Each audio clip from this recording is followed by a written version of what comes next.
Hello my dear friends, you're on the Military Summary channel, and today we will discuss situation in Ukraine on the 13th of May. You probably noticed that I pay little attention to Kharkiv. The fact is that until the last moment I did not understand the essence of this operation, but today everything became clear to me. But before we start, let's remember where it all started. During the first days of this special military operation, the Russians attacked Kharkiv from the north. They attacked Kharkiv using this road. They attacked Kharkiv using these fields and this road. Also, they attacked using this road as well. And during first days of this special operation, the Russians managed to establish control almost over entire north of Kharkiv. So this was the picture of the first days of the conflict, of the special operation in Ukraine. So the Russians, they established control over the north of the Kharkiv. And if you remember, during the first days, there were almost no problems with Ukrainian forces. The Russians, we may call that this was a blitzkrieg operation, because they passed this area, these 30 kilometers between the Russian Federation and Kharkiv, within a day or maybe two. They met no resistance on their way. And we saw videos and we saw a lot of pictures and photos on internet when the Russians were driving, moving in Kharkiv, in the north part of the Kharkiv, in this area and this area. A few days later, the Ukrainian forces came to their senses and began to exert fierce resistance, and the Russians were forced to leave the city and occupy the entire suburb. By the end of the first months of the war, of this conflict, we saw that the front line between Kharkiv and the Russian Federation were somewhere along this line. So that was the front line between two parties. The Russians were on the north and the Ukrainians were in the Kharkiv. They were in this siege. The situation on this front line reminded me the story of Napoleon, who chased the Russian army all over the Russia and even managed to occupy Moscow, but never got his battle. In this case, the Napoleon is the Russians and the Russians is the Ukrainians. The Russians, they brought here a lot of forces from the Russian Federation. They did really want to establish control over Kharkiv. They brought here a lot of forces. They managed to capture the north of the Kharkiv, but they didn't find their enemy. They wanted to have battle, but the battle didn't want to have them. And it was a big problem. The guerrilla war began. But the problem of that guerrilla war was that the Russians were established on the north of the Kharkiv, on the open field in this area. They were on the air, they were spotted by the drones, they were spotted by Ukrainian positions in the north of Kharkiv, in these high towns, because it's like very high towns, 24, 23 floors buildings, and Ukrainians, they control the Russian movements everywhere on this territory. They know everything what Russian did in this area. And the Ukrainians, they have much more better artillery position in this area. And the Kharkiv is the first town in this campaign where the Russians agreed and confirmed that Ukrainian artillery worked much more better than theirs. For many reasons. First of all, because they were in much more better position, because they were in the Kharkiv, in the city. They can hide their artillery position between buildings, between houses. Of course, it's against the law, but in this situation, who cares, right? And the Russians, they had to establish their position in these small towns, in these fields, and of course they were very easy to spot it, and they were spotted. And in this area, I can say that Ukrainians, they won the artillery duel for many reasons, and one of them is because they were able to establish their artillery position between buildings. So we can say that the Russian was in much more worse position than the Ukrainians. And we know that Ukrainians artillery worked fine in this area. So that was the first stage of this conflict. And I must say that as a result of this conflict, entire north of Kharkiv area, all this territory, was reduced to ruins. So every position where the Russian established their position, their fortified area, was reduced to ruins. So all these towns, Dergachi, Cherkasko-Lozovaya, Tsirkuny, Rusko-Lozovaya, all these towns were reduced to ruins. The Russians, they couldn't take this town. We know that, we understand that Kharkiv is very big, it's a very big siege, and more than that it's a very big siege. This town has a big garrison in this area, and they have very nice artillery position. But because of that fact that they managed to achieve Kharkiv in very short time, they didn't saw any resistance, and they met the Kharkiv garrison in the Kharkiv, in the siege. And that's why this position below the siege walls wasn't very good for the Russians. It was not just not very good, it was a catastrophic position for the Russians. They couldn't do anything. They had their very big forces, but they couldn't storm the Kharkiv, because to storm the Kharkiv and to capture the Kharkiv, they need at least 500,000 of soldiers, but not like 5 or 10 or 50,000 of soldiers. And there was a very big garrison in the Kharkiv. To tell the truth, as far as I see, as far as I know, the Russians, they still want to establish control over Kharkiv. But they can't do this right now. They couldn't do this before. They can't do this right now. And now they are thinking, they think how to solve this problem, how to capture this town, because they need this town. And as far as I see, according to the latest news we got, I understood that the Russians, they found a solution how to take Kharkiv. So one more time, let's discuss. So the Russians faced two problems. First of them is the artillery, the Ukrainian artillery that were hidden between the buildings and houses, and the garrison which located in Kharkiv. So to take Kharkiv, they need to solve these two issues. They need to destroy their artillery, and they need to destroy the garrison in this town. But the question is how to do that. A few days ago, the Ukrainian military authorities, they announced that they started their offensive operation in Kharkiv area.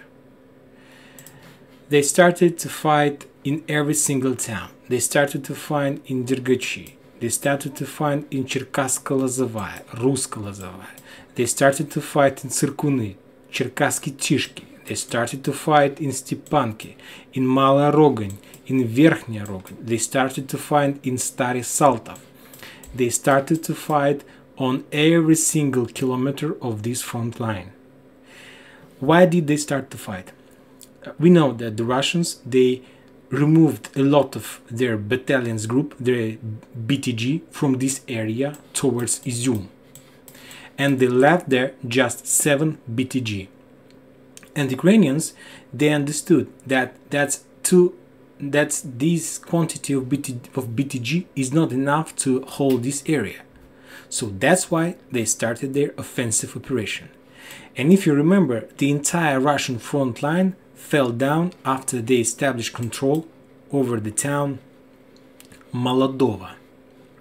So the Ukrainians, they attacked on every single line, but this front line, the Russian front line, fell down as soon as Ukrainians established control over the town Molodova. After that, the Ukrainians, they moved to the north and established control over Stary Saltov and this small town near Stary Saltov on the west. And if you remember, we had a video about this. I told you that now there is a very big possibility that the Ukrainians are able to encircle the Russian group in this area. And if you remember it, and it was very strange, it was first bell in my ears. I understood exactly at that moment that something is wrong here. And if you remember, I told you that the best solution for the Russian is to retreat. And next video, the Russians did exactly as they told. They retreated from these positions towards north. And as you remember, I told you that the Ukrainians, I told you that it wasn't even an offensive operation.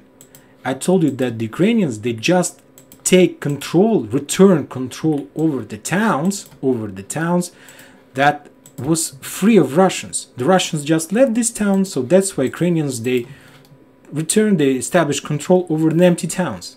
And it was very strange to me, and I noticed that. Then we have a few videos I describe you that the best solution for Ukrainians in this case to move further to the north, in direction of these forests, in direction of Bugrovatka and in direction of Vovchansk. And Ukrainians, they did that, they moved to the north, and for now, these days, we know that the front line in this, by the way, one more thing, this area is also under the Ukrainian control according to the Russian sources map. If you take a look, you see that this town, this back is under Ukrainians. I don't know why this map is not updated, but let's update our front line, the current front line, according to the latest news we know. So for now, the front line in this area looks like this. So before that, the front line was somewhere on the suburbs, on the border of the Kharkiv. There is a very powerful siege. Kharkiv is a very powerful siege, and according to this effective offensive Ukrainian operation, they pushed Russians toward the border, and now there is a front line right here. Before, the front line was on the border of the Kharkiv, and now the front line is here. Now let's compare these two maps. This is the situation before offensive operation, and this is the situation after offensive operation. As far as you can see, and as we know, the Russians, they are not planning to leave this territory as they left in Chernihiv and Kiev. If Russians left this territory after offensive Ukrainian operation, I would say that yes, there is no doubt this operation was very effective, very nice. Ukrainians are very good, are very cool guys, they did their job well.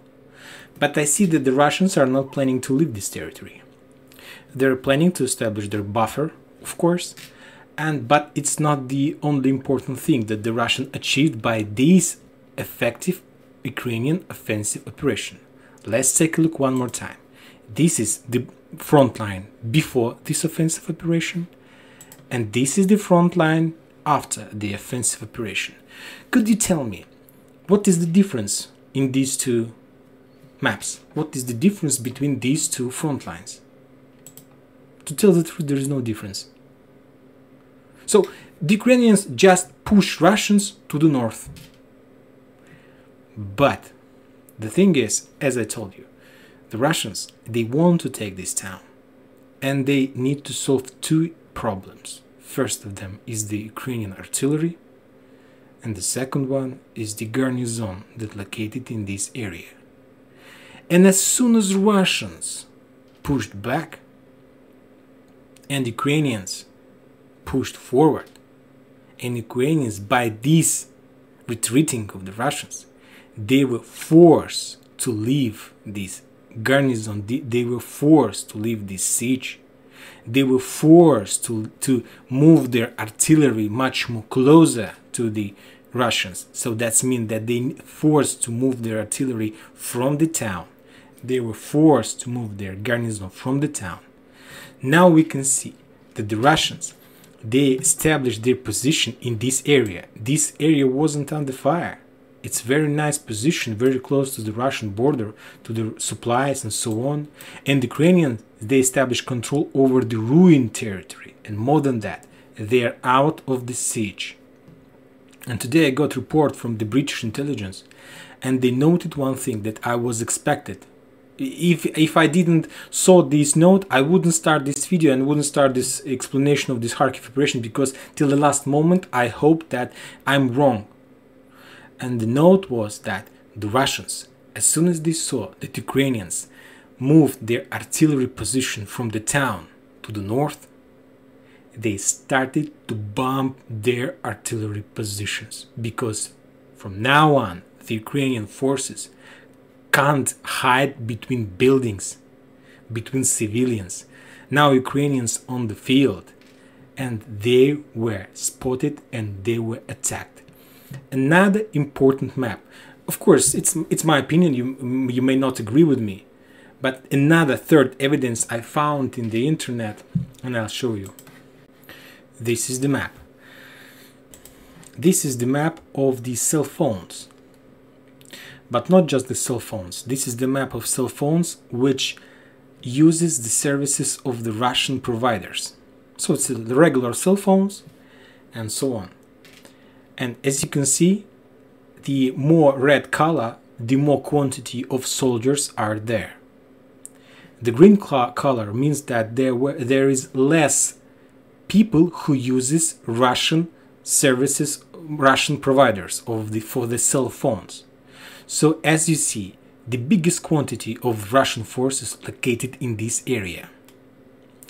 If we take a look on our west map, this area, we can say that the biggest quantity of the Russians established right here.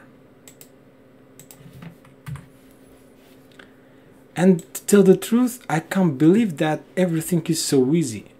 You have a lot of forces here, and this territory is under your control. And Ukrainians, they're so easily pushing you back towards the Russian Federation border. For me, everything is simple. I understood that it wasn't just, of course, the offensive operation was effective. The Ukrainians, they pushed Russians towards the north. But the Ukrainians, they did one mistake. And their mistake was to leave the Kharkiv. They shouldn't have done this. They pushed the Russians toward the border, and they should have returned to the Kharkiv and to keep their artillery and their garrison there. But they did a mistake, and they ran after Russians, and now their army, the Ukrainian army, on the fields, among these rivers, fields, ruined buildings, and right on the west from them, on the east from them, the biggest Russian army are. There are a lot of BTG. I don't think that the Russians will start attack immediately. There is no sense, because Ukrainians, they will be able to retreat immediately toward Kharkiv, and they will again establish their position in this town. So that's why I think that the Russians will wait. They will allow Ukrainians to push Russians as far as possible, and they will start to work with their artillery and with their garrison that left the siege. And they will see if they are able to reduce the Ukrainian forces in this area. And after a month or maybe two, maybe not earlier than the Russians will solve issue in Donbass, they will start the attack in Kharkiv. But for now, they start the artillery duel. They want to do the same as they did in Nikolaev. We know that in Nikolaev there is artillery duel between Nikolaev and Kherson, and if you take a look at this map, you see that there are also a lot of Russians there. There are also very lot of forces in Nikolaev. So we can say that the Russians are preparing there something, at least their forces, the Russians' forces in this area. There are a lot of them. But in Nikolaev there is artillery duel between these two towns. But also the Nikolaev have possibility to hide the artillery among the town, among the buildings. And now in Kharkiv area, a lot of Ukrainian forces are out of this town, and this is exactly what Russia wanted from this situation. We don't have much time to discuss more topics about the changes on the front line for today, so we will do this tomorrow. And also tomorrow I will tell you in a very detailed way what did happen in our Bilogorovka. I will explain you everything that happened from the 2nd of May till the 12th of May. I hope that today we got another updates. The story in Bilogorovka is, I think that if Spielberg will make a movie, he will get Oscar for this story. So many clashes, so many pontoon bridges, so many tragedies, so many success. There was something. So tomorrow we will discuss this detailed way, the situation in Bilogorovka. Also we will discuss this photo from the front line of a lot of Russian forces on this side. You see how many forces the Russians managed to drop on this side of the river. Some sources said that these forces were destroyed. Some sources said that they weren't destroyed. So we will discuss everything tomorrow. And that's it for today. Thank you for watching. Subscribe to my channel and enjoy your evening. Bye bye.